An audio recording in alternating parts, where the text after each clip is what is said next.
Though the journey to Rome was long, the stories that were regaled across the silver dart were anything but quaint. Of course, for someone like Smokey, seeing the things that he had seen in just a short amount of time, it caused him to change his view and perspective on things in the world. Suddenly, when you learn that humans aren't the only things that exist, when those monsters that you hear about in those fairy tales really do go bump in the dark, suddenly everything seems quite small. But what he had seen from his friend JoJo, that was unlike anything he'd ever read in a book. Of course, questions were asked, and all attention turned to Speedwagon. You could say that he was the one that started all of this. He regaled the group with what happened 50 years ago in London, on a foggy night, under the looming tower of Big Ben, where an epic battle of good and evil unfolded, as Joseph's grandfather, Jonathan Joestar, entered into battle against Wotan, the Master of Darkness, and his apprentice, Jonathan's adoptive brother, Dio Brando. It was a perilous time, Speedwagon said. A whole city drawn together by evil. Joseph's grandfather was the light that shined upon that darkness. Because of him, the world was saved. Well, forgive me for asking, Smokey would say, but this isn't the type of thing that you hear about in the history books. I mean, come on, an army of vampires tried to take over all of England, and that JoJo's grandfather fought against them? You've seen it for yourself, Smokey. You know it that it's true. Yeah, but there are some things in this world that the many cannot be allowed to know. And even if you could tell them, none would believe you, if any. So why do you do this? Smokey would ask. I mean, the Speedwagon organization, what's this all about? After my time in London, fighting side by side with Jonathan Joestar, along with William Antonio Zappelli, I come to learn many things. But what I've truly learned is that in this world, there are things far greater than yourself. Humans will always fight against humans. That's something that sadly, I don't have the power to change. But fighting against monsters, protecting the world from the shadows, that is something that I can do. The Sandman. There are a lot of tales about him. Never thought it would actually be you.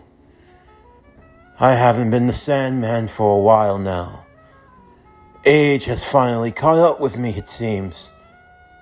No need to be so modest, Joseph would say. I say that your heart still tickles for a fight. Perhaps. My heart still burns the same way it did back then. But my body, that's a whole other story. I can't quite run the way I used to.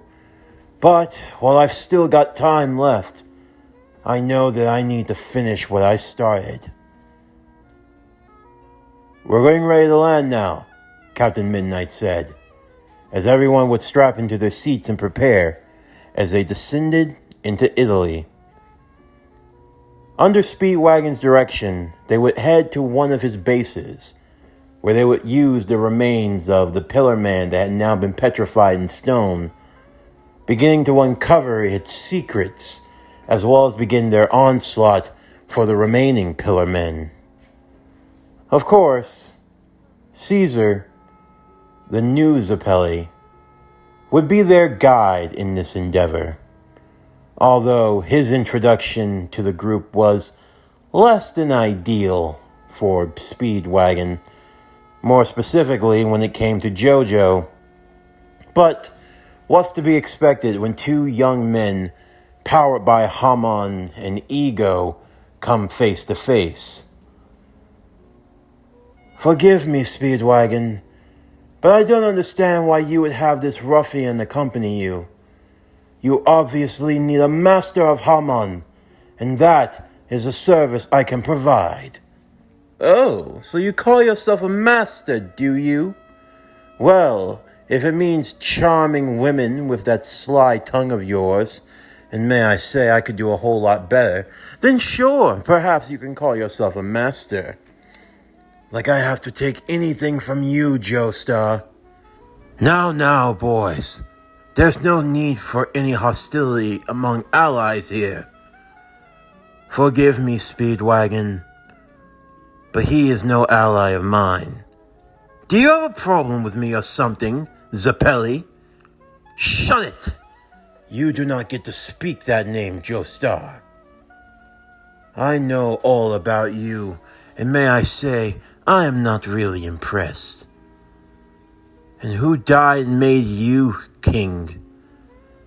My grandfather and my father. They are the ones who died. W.A. Zappelli, William Antonio Zappelli. My grandfather. He fought alongside yours, Joestar. He came to your country to die. And my father, he followed a similar path. My family has always fought against the Stone Mask. It is our sworn duty to destroy them. But you, an outsider, descendant of an outsider, you were given something extraordinary. Something that, quite frankly, you don't deserve. Caesar said, pointing to the helmet of fate. Oh, this old trinket? Foolish for you to call it such a thing. Have you no shame, no respect? Easy, Caesar. No, I need to say this. I heard about what you did in Mexico, how you fought against one of the Pillar Men. But tell me, who was the one that was fighting? Was it you or was it Naboo? What was that? You heard me, Joestar. There is nothing special about you. Someone who up until recently had no idea who his grandfather even was. He didn't know because I didn't tell him. I made sure not to, Speedwagon said. That is no excuse.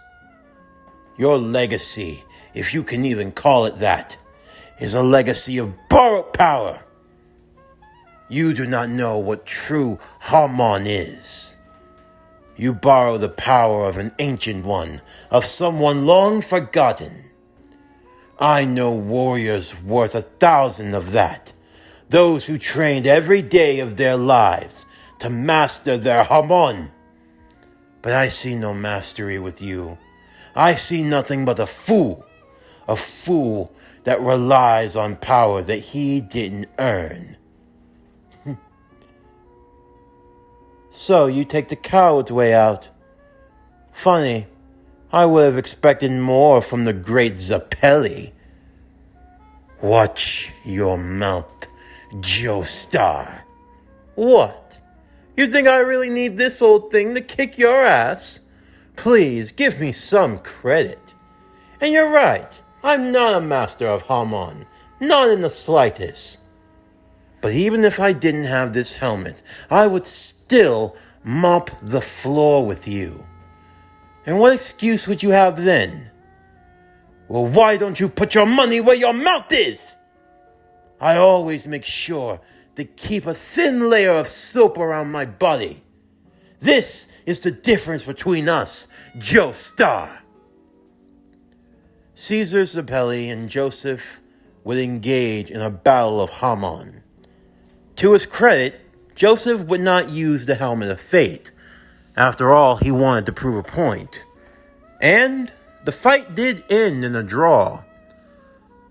Slowly but surely, that would gain some respect.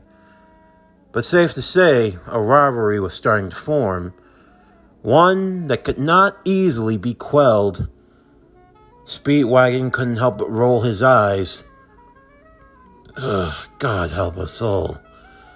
These boys are nothing like you two were. William, Jonathan, but they are definitely your grandchildren. Caesar would give them the information that they needed. He had a contact on the inside, a member of the Italian army, allies to the Germans. They would be the ones to escort them to the underground bunker, where the Pillar Men were being kept. If it's all right with you, I'm going to stay eyeing the sky, Captain Midnight said. And the Silver Dart. Yes, just in case anything goes wrong. I have a payload ready to fire, and I don't think that would be a wise course, Captain. Understand, Caesar would say.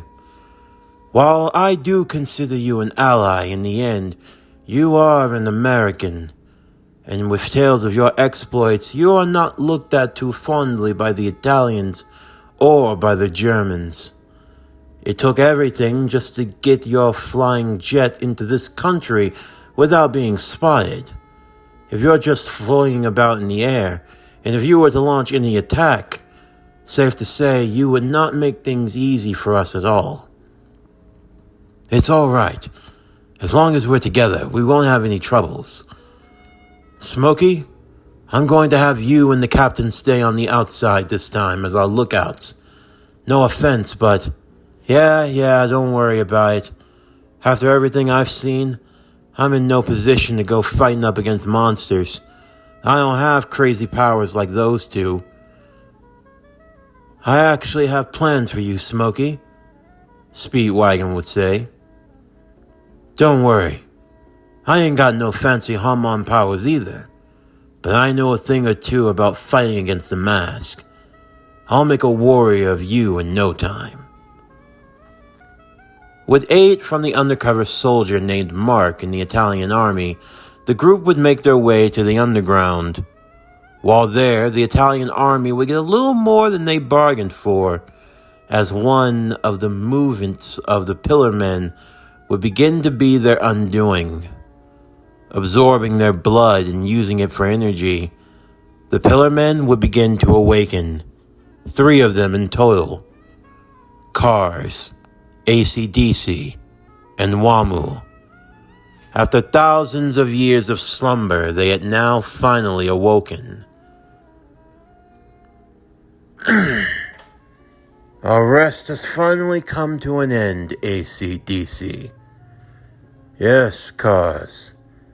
It seems that the world has changed since the last time we had awoken. Good job, WAMU. Yes, Master Cars, AC/DC. What is your wish? We will pick up where we left off. Even if time has changed, our mission remains the same. To find the Red Stone of Asia. As Joseph and the others would engage with the Pillar Men, being stunned by their power and their presence. As they began to walk past their group, unfortunately, Mark had gotten too close, the Pillar Man walking right through half of his body, causing it to dissipate and to be absorbed. Caesar would catch hold of his close confidant and friend, holding his halfly remained body in his arms. A young man who had his whole life ahead of him, who had plans of marriage in the future. Those plans now being dashed and brought to an abrupt and cruel end as he passed away in his arms. In anger, Caesar would strike against the Pillar Men, only for WAMU to counter him. And not only could he counter him, but his skills were perfect against a Haman user. Caesar found his face being slashed severely as he cowered back in pain after having his throat crushed. Speedwagon would go to his side as Joseph looked on, the pillar men giving their attention to the Haman user and mocking him. Even after all this time, Cars would say, Haman users, still as amusing as ever. I agree, AC/DC said. What's he going to say next? I won't let you get away with this. You'll pay for what you've done. I'll fight you in the honor of my friend, yada yada yada. It's the same thing. I could have sworn we had wiped them out, Wamu said. I was mistaken, and even worse. After all this time, they have gotten no stronger. Not much of a challenge, as if they ever were. Come now, Carr said. We must press on to more important things. This user of Haman poses no threat to us. He'll cower back, and if he's foolish enough to keep trying, then he will hold it right there. Leaving the party so soon? I know my friend over here may not seem much of a challenge, but that's because he's not a master like me. Who is this one who speaks to us? A fool from the look of him. Nothing special, Wamu said. Oh, and what about this? Is that Nabu? But how can this be? Oh, so you recognize this thing? Yes, my friend Nabu and I, well, we don't always see eye to eye on a lot of things, but there is one thing that we have come to an understanding on. That is that you bastards would have been better off staying asleep in your pillars. No, you made the unfortunate choice of waking back up, and now it's time to put you back down. So, even in this era, Nabu lives on. Yes, and unfortunately for you, that spells trouble. Now, you will stand in the presence of Dr. Fate!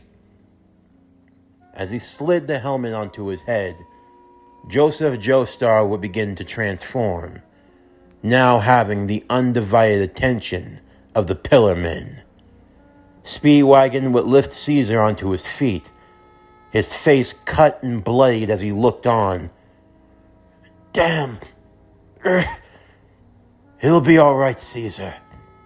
If anyone can win, I know it's JoJo. I should be doing something. As much as I hate to admit it, as much as it wounds my pride, defeating the Pillar Men is more important than satiating my own ego. Very well, Joestar. If you truly have the power to end this nightmare, then do it! Wamu, we cannot allow you to fight this battle on your own. I understand, Master, but please give me a chance. I want to see what I am capable of. Do you remember me, Nabu? Should I? Perhaps you think nothing of me. During our war against the Haman users, you fought on the front lines. I came into conflict with you. I owe you a great deal for what you have done to me. But now I see that things have changed. You have been reduced to nothing more but a vessel user. But it makes no difference. You have reincarnated yourself into this world, which means fate is now shined upon me this day, because it has granted me the opportunity to take your life. Try it. Dr. Fate and Wamu would engage in battle. The fight between the Pillar Men was unlike anything as it were in his battles against Wotan and against Dio. The Pillar Men were in a whole other league of power. The underground cavern beginning to break away from the destruction that was being caused.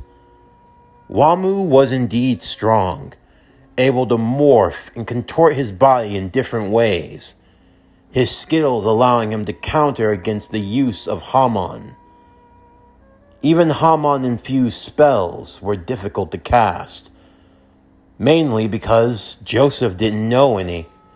Unlike Jonathan, who had taken to his mastery and learning in the ways of Hamon from Sapelli, everything Joseph did came on instinct. In a way, both Jonathan and Joseph were similar, but they were also different. Jonathan was a student of the game, if you will. He was someone who took to learning anything with a fervent passion. You could say that he was a master of the fundamentals, which allowed him to excel. Joseph, on the other hand, from the experiences that he had, his use of Hamon came primarily from a natural sense. In a way, it was a go-with-the-flow sort of fighting style. And that is what Nabu had to work with. But there was also something else. The body could only be as strong as the use of Hamon itself. Meaning, for as strong as Nabu was, he could only make his user as strong as their body could handle it. And Wamu picked up on this. So that is your weakness. You chose for yourself a poor champion. It's still enough to defeat you. Maybe you could defeat me. But tell me, could you defeat all of us? No, I don't think you can. That boy may have power, but it's not enough for you to bless. You can't multiply it but for so long. Eventually, his body will start to break. His bones will begin to crack. His breath will grow shallow. What's up, Nabu? I thought you would be able to give me more power than this. Watch yourself, Joestar. You're not like your grandfather. Yeah, that's all I keep hearing about, how great Grandpa Jonathan was. That's not meant to be a disservice to you. Nor am I trying to insult you. Yeah, it sure feels like an insult. You haven't studied Hamon. Your grandfather trained for years, preparing in earnest to use my power. You, on the other hand, you have only just scratched the surface of what Hamon can do. You have a long ways to go. And now, we find ourselves in the fight of our lives. Yeah? Well, why don't you just go all out? Because if I do, you will be destroyed. So what? It's not like you've ever had to ask for anyone's permission up until now. You've had no problem using people before. So now that I'm giving you permission, you choose to chicken out? Look, we have all three of them right where we want them. So now's not the time to get scared on me, Nabu. You really don't know what you're asking for. I know exactly what I'm asking for. I see right now we have a chance to take these guys down. So stop holding out on me, Nabu. Give me everything you've got. I don't care if my lungs burst. I don't care if you have to flood my body with Hamon. I don't care if you rip me apart piece by piece. If you can guarantee us victory, if you can guarantee me the chance to take these bastards down once and for all, then I'll give you everything I've got. I've got a younger body, a stronger body. I'm more primed than ever before. Hear me, Wamu! This cave will be your tomb. For all of you pillar men, you will answer to me. One way or another, you will die! If that is truly what you believe, then there is no way that I can hold back. I will use my divine sandstorm. Wamu would begin to turn his hands, one clockwise, one counterclockwise. Cars and AC/DC would stand back. Divine sandstorm, Carr said. If he's already pushed to using it, AC/DC said. Shouldn't we interfere now? No point in doing it. Oh man, that guy looks like he's getting ready to generate a whole big tornado, Smokey said. Yeah, and if he shoots that right at us, we're gonna get blown to pieces. And we won't be in Kansas anymore, Captain Midnight said. Maybe I can back him up and... No, Joseph said. Captain, get everyone out of here, now. But JoJo, it'll be fine. I can take it. Trying to play the hero, JoJo. Come on, we gotta get out of here. Smokey and the others would begin to move towards the exit. As Joseph turned back, as the divine sandstorm was starting to approach, for the blood that had been spilled on the ground, he would begin to channel Haman into it. Let your sacrifices not be in vain. The blood that was spilled here, innocent blood that flows with life, I'll channel it with my Haman. Using the pair of clankers that were inside of Joseph's pockets, the metal balls connected by a string, now clad in the blood of the fallen, running through with an immense power of Haman to amplify its strength. All right, Wamu, you want to fight? Well, here! Haman, blood barrier! The clankers would begin to bounce off of each other, forming into a massive barrier that protected against the divine sandstorm. The two attacks would begin to collide with each other, as a large explosion would occur underneath, as they began to descend deeper and deeper into the caverns below. Both cars and AC/DC, watching from a distance, would move down to see what had happened. In the midst of the collision, both strikers would be knocked back as Wamu staggered to his feet, damaged from the explosion that had occurred. A battered and bloody Dr. Fate would be waiting. But it wouldn't be Joseph who was standing. It had taken a lot out of him. The boy didn't have much strength even to remain conscious. Nabu was running Haman all through his body to keep him standing afoot.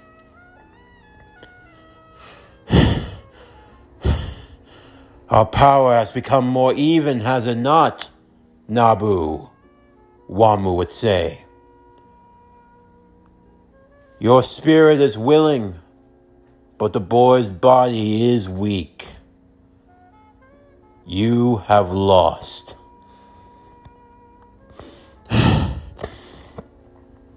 Perhaps, or maybe, it means that you have only gotten softer, Wamu. What was that? Think about it. I am in a far weaker state from what I once was. I have been reduced to using human vessels in order to fight. This boy, without a doubt, is one of the weakest vessels I have ever had. If you are truly the same Wamu that you were back then, you could kill this boy easily, even with my help. And yet we're still almost evenly matched. I have to say, what have you been doing for all this time? You've allowed your blade to get rusty, your senses to dull. What are you getting at? If this boy had training, if only for 1 month, I guarantee he could annihilate all 3 of you. He can't be serious, Carr said. Even the great Nabu forced to bargain, AC/DC said. But maybe this could be to our advantage. 1 month, you say? Wamu would ask. Exactly. 1 month's time, and I will give birth the finest Haman warrior to ever exist. Tell me, does that not entice you even a little? The idea of fighting against a strong and worthy opponent. If you're going to kill me, I should at least be worth killing. After all, Wotan learned that fact the hard way. You say Wotan? Kaz would inquire. Wotan is dead? He died 50 years ago at my hands. Even Wotan has perished, AC/DC said. Very well then, Wamu said. 1 month? That I can agree with. The Pillar Man would approach Dr. Fate before pulling out a ring that he would implant into his chest. Before he knew it, AC/DC had already moved behind. And for good measure, another ring planted inside in his throat. This is a sacred pact. If you wish to speak so highly of the boy, then you will be bound by fate with the boy.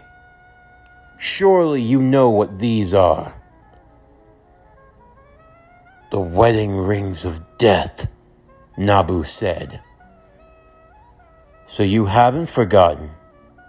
That is good. The rings of death, they will slowly release a poison into his body.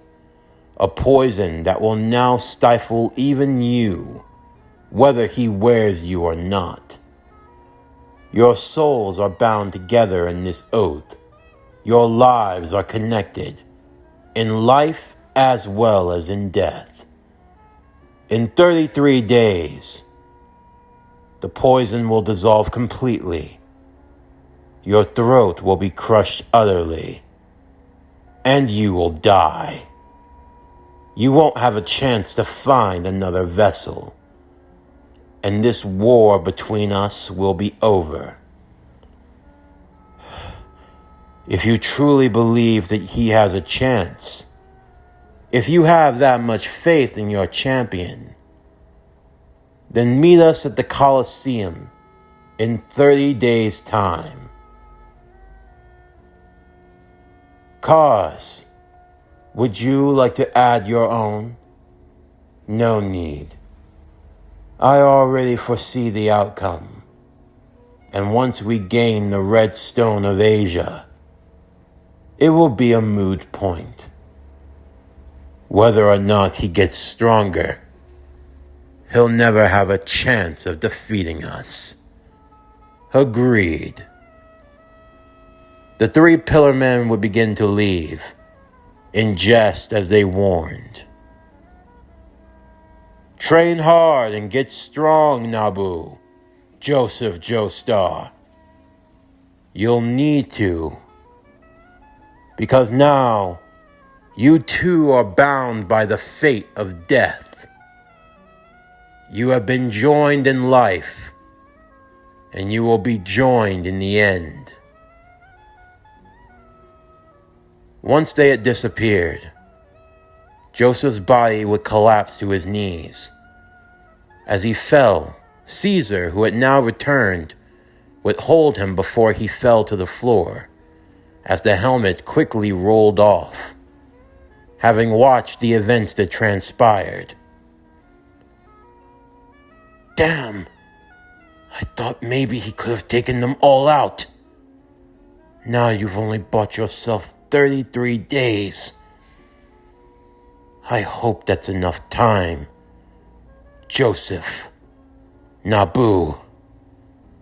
Because now, that's all we have.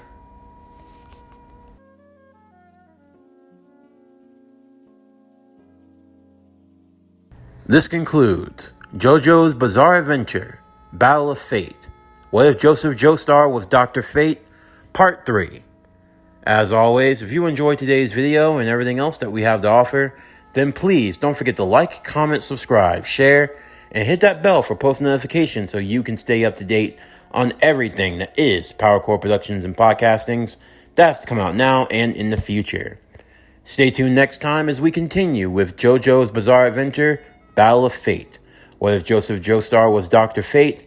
Part 4. But anyway, that's going to do it for the end of today's video.